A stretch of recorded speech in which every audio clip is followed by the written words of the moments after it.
Hi guys and welcome back to the Chess Olympiad 2022, and as you can see, new day, new spot, we're outside today.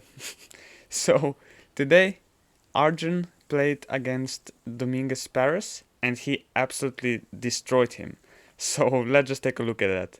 Arjun was white and he started with the move d4. Now Dominguez Perez played knight f6 and after c4, e6. Dominguez went for the Nimzo Indian. Now here you have many lines, for example queen to c2 is one line, e3 is the old line, but Arjun went for the f3 line, which is the ambitious line, just trying to go for the center with e4.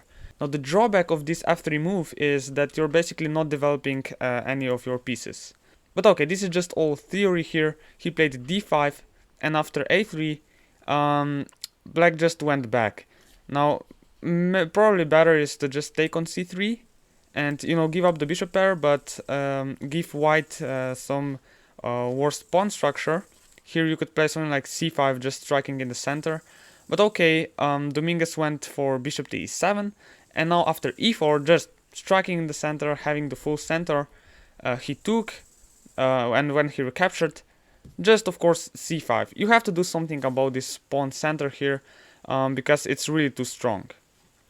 Now after d5, because white doesn't want to allow black to take on d4, because if black takes on d4, then white is going to be left with this isolated e4 pawn, and this is not ideal for white. So that's why he just plays d5, trying to get a passed pawn on the d file and also just grabbing more space. Now black took, white recaptured, and now it's really time for white to start developing his kingside pieces here, otherwise he's just going to get destroyed here. So that's why he just played bishop to e2, knight f3, and he quickly castled. Now after h6, preventing bishop to g5, he played h3. But after rook to e8, he played bishop to d3. And now black had a great opportunity to just play b5. He wants to play b5 to get counterplay here on the queen side and to just soften your structure.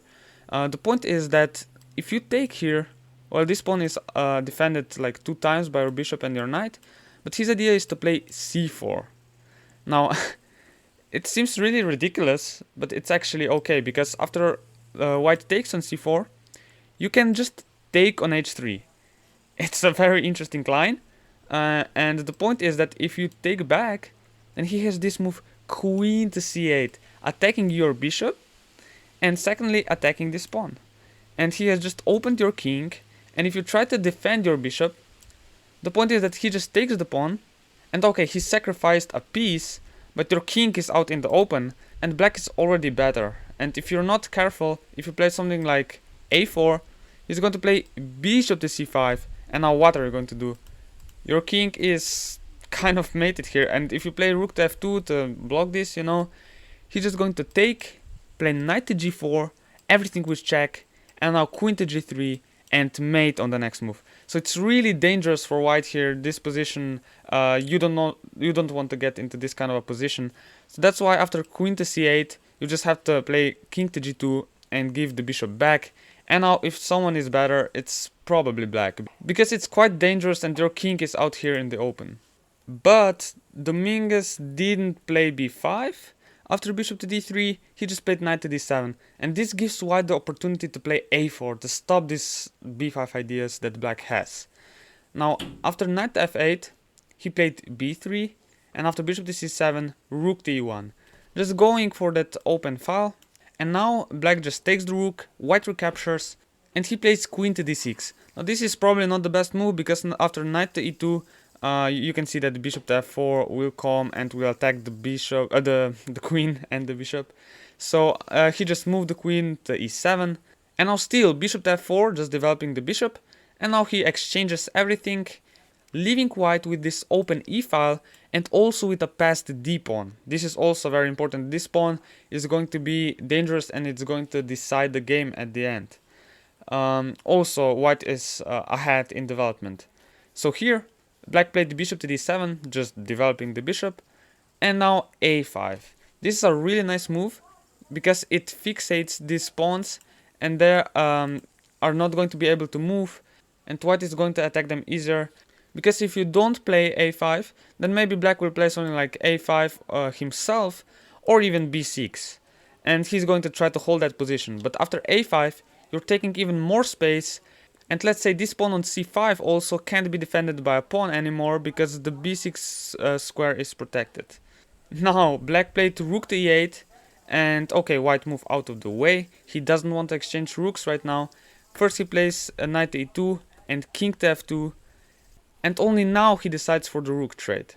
Now material is equal, but white is very close to winning here actually, and it's all because of this passed pawn and more space. As you're going to see in a couple of moves, white just gets an overwhelming advantage.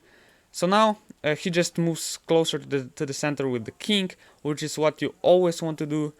King e7, bishop to c2, knight to d3, and how do you win this? As you can see, these squares are protected by all the pieces, so you can't really move forward with the king anymore. So it's time for some kind of a pawn break, some kind of action, you know, to create some play. And the only way to do that is to play b4. And as it's shown quickly, after knight to g8, b4, now we're just threatening to take the pawn here on c5 and just be a pawn up, clear pawn up. So he has to take, and now just king to d4. This is a good move because we're going to take this pawn anyway, we don't bother taking it right away. We first centralize our king and prepare the move c5, just pushing the black's king further back and then just advancing our pawns and just winning the game. So after knight f6, he took the pawn now, and the next move of course is just c5. Pushing the king back, bishop to b3, d6, pushing the king even further back, and now just c6. Now this is just a beautiful sequence of moves here, just activating our pieces, and our king is so much more active than the opponent's king. His pieces are really on the defensive, so he has no chance here, and we are just winning. After he takes, we just take on c6 of course with check, king to e8. So after knight to b6, he just took the knight, and now we have two passed pawns, and this is really impossible now to defend, because after king to d7, just knight to e7, bishop to b7, our king comes closer, and after knight to f4, attacking our pawns, just bishop a4 check, getting the king out of the way, and now bishop to c6, trying to get rid of this bishop, who is preventing our pawn from going and promoting to a queen. But this is also the final mistake, because after king to d5, knight to f4, we just attack the knight like this, and if the knight moves, we can just take the free bishop, and if he takes the bishop with a check first, well, we recapture the bishop and it's a check. Of course now he plays king to d7, attacking our knight, but we don't bother taking this knight of course, we just play b7, and he can't prevent this pawn from promoting to a queen, and it's just over. If he takes the knight, we promote to a queen. So this was really a brilliant performance by Arjun here, a brilliant game. If you liked the video, please watch more, subscribe, and I'll see you guys in the next video.